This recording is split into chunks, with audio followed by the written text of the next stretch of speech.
Hello, my name is Cooper Reich.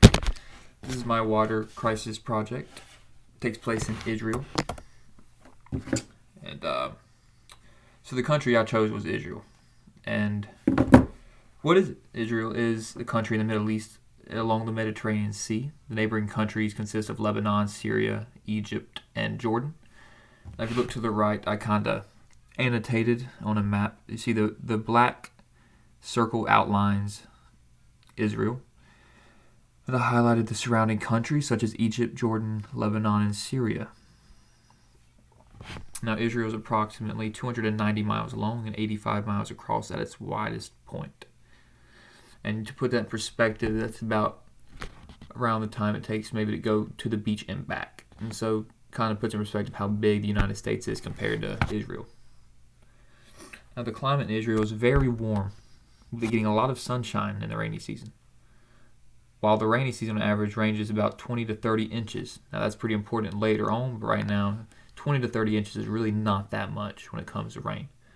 Like, it just rained here a couple minutes ago, and that was about like a couple, maybe an inch of rain. Now we get a lot of rain here in North Carolina, and we get probably like probably around the same just in North Carolina. Now, the United States in general gets a lot more rain than Israel, and that kind of is a problem to them, as we will elaborate on later. Sorry. So now, water sanitation in the United States of America. The leading organization in charge of regulating potable water in the U.S. is the EPA, which is the Environmental Protection Agency. And I said that regulates potable water, but it also regulates a lot of different things, such as anything that has an environmental impact on America and the world. So, such as green, anything to do with green. You hear in the news like green deals, green cars, such as electrical cars, greenhouse effect. Anything that kind of affects the environment goes through the EPA. And now, the examples of an EPA influence in water sanitation is the Clean Water Act of 1972.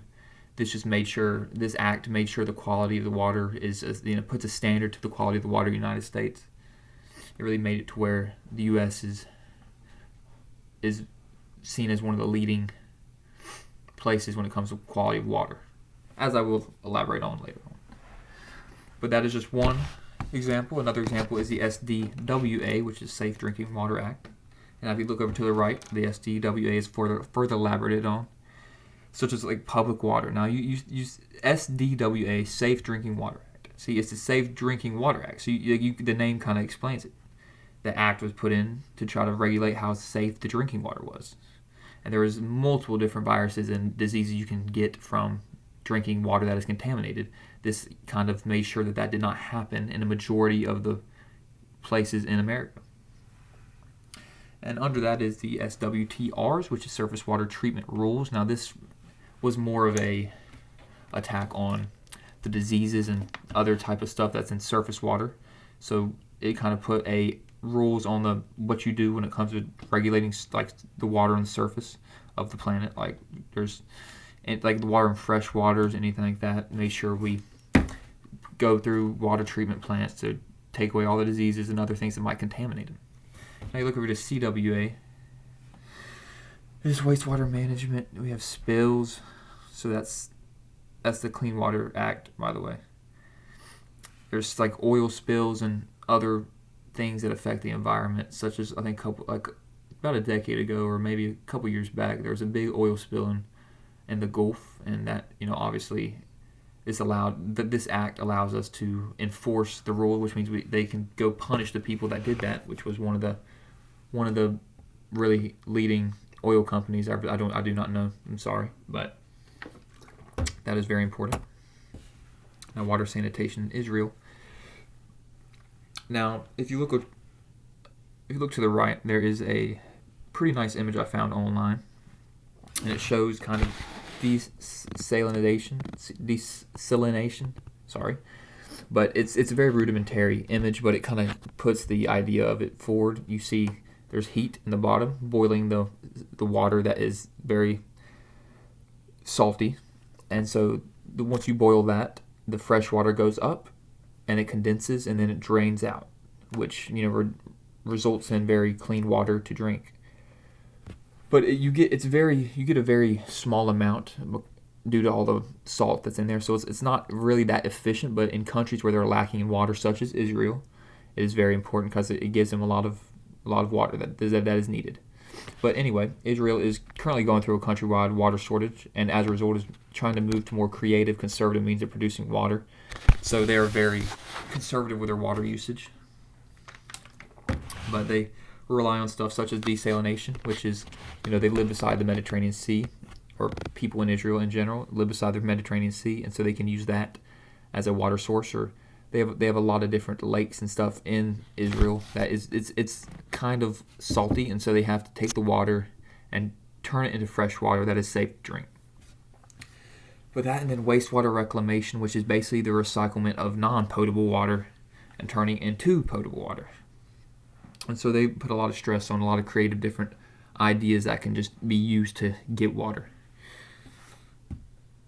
Now, there is very little stress on sanitation of water due to the lack of abundance.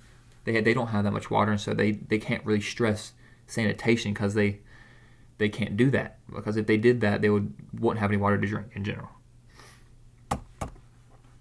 Now, this is a map I added. On the left is annual rainfall, and I kind of illustrated that's where the sea is. But on the left is the rainfall, and on the right is the elevation, and there's a direct correlation between the elevation and rainfall. Now on the right you see a bunch of scribbles. That's actually, I highlighted where the most amount of people live in Israel. That black dot is also an annotation by me, and that is where Jerusalem is, which is a very major city in Israel. But as you can see, the population density is also directly correlates with the amount of rainfall they get. Thought that would be pretty nice to see. Now, the modern water quality in the United States, we are leading the world in water quality from potable sources, which is very nice. And according to EPA, on average, 90% of Americans have access to drinking water in their homes. Now, that kind of puts in perspective like how much we take it for granted that we can just go to our fridges and get water out whenever we want, whenever we're thirsty, and drink it. People across the world, they can't do that. This is primarily due to the rules and regulations put in place and enforced by the EPA. The EPA is very important. The EPA does a lot of stuff in America that we really don't notice, or we really just don't realize that they do. Because when we drink water, that's clean. Like I have a water bottle in my hand right now, and this was made clean by the EPA. So it's pretty nice to realize that whenever you get water. But of course, we're still not perfect. It's impossible to be perfect with how big America is. There's a lot of sewage and wastewater dumping, agricultural runoff, and oil pollution. Now, the runoff is by, obviously, rain. It'll rain on, like, the abundance of farmland we have, and all the chemicals will just run off and go into the fresh water. That can pollute the land and pollute the water that we drink, which is not good. And there's a bunch of oil pollution. There's a lot of urban oil pollution, such as, like, in the cities, there's a lot of oil being used by just a bunch of different, like, companies and other stuff just to do a bunch of stuff, and it gets runoff. The rain comes down and pushes it off into the water sources. That and automobile, we really don't realize it when we drive, and if there's any oil that leaks out and goes on the road, we don't think about it, and it gets washed off into the freshwater areas.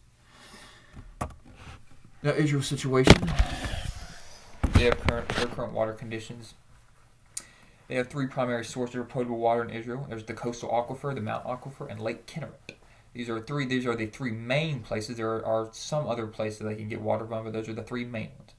Now, the main concern for water quality is the levels of salinity, as in they get water from those three main places, but they can either come in a range of very low, 10 milligrams per liter, to very high, 1,500 milligrams per liter, which is a lot of salt in the water. Now, just to put it in perspective, ocean water consists of 19,400 milligrams per liter. That's in the ocean, which is, as we know, has a lot of salt in it. Now, other concerns are human pollution and negligence, which is due to the fact that they have a lot of people living in a very compact area, which obviously is going to lead to pollution and negligence, which is just polluting the water sources that they drink from. Now, the reasons for reduced water quality in Israel is obviously the decrease in rainfall, which means they have to result in using water that has been stagnant for a long time. There's an increase in human population and population density. I said that earlier. There's an improper regulation of runoff and sewage treatment.